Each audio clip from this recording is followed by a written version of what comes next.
সামিদুৰ ৰহমান আৰু বসন্ত দলৈক আপোনাৰ 10 বছৰকৈ দিয়া হৈছে আপোনাৰ কিন্তু সেই 10 বছৰীয়া যেটো আপোনাৰ কাৰাদণ্ড হেতু একেলগে চলিব ইটোৰ পিছত হিতুকে নহয় ৰাকেশ পলৰ ক্ষেত্ৰত যিকেটা কাৰাদণ্ড বিহা হৈছে সেই কাৰাদণ্ড কেটা আপোনাৰ একেলগে নচলে ইটোৰ পিছত হিতুকৈ তেওঁ ভুগিব লাগিব সেইফালৰ পৰা চাবলৈ গলে তেওঁৰ মুঠ 31 বছৰ কাৰাদণ্ড বিহা হৈছে কিন্তু আপোনাৰ ফৌজদাৰী গোচৰ বিধি মতে আপোনাৰ এটা বিচাৰত আপোনাৰ এজন দোষীক 14 বছৰতকৈ বেছি কাৰাদণ্ড দিব নোৱাৰে সেই কাৰণে সেই 31 বছৰটোৰ ঠাইত তেওঁ 14 বছৰ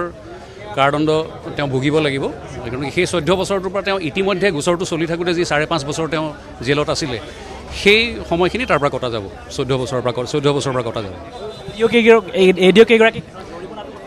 তেওঁলোকক জৰিমনা 10,000 কৈ বিহা হৈছে এডিও কেইগৰাকীক দুটা আপোনাৰ অফেন্সৰ কাৰণে 4 বছৰকৈ তেওঁলোকক কাৰাদণ্ড বিহা হৈছিল কিন্তু সেই 4 বছৰ কেইটা তেওঁলোকে একেলগে ভুগিলেই হ'ব ইটোৰ পিছত হিতু কয় নহয় যেটো আপোনাৰ কনকাৰেন্ট ৰানিং অফ সেন্টেন্সেস বুলি কয় 4 বছৰ থাকিলেই হ'ব তেওঁলোক 4 বছৰ থাকিলেই হ'ব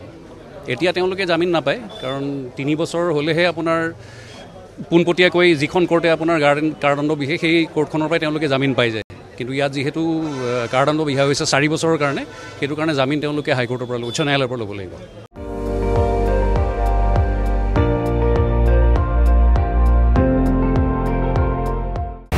আপুনি চাই আছে ND24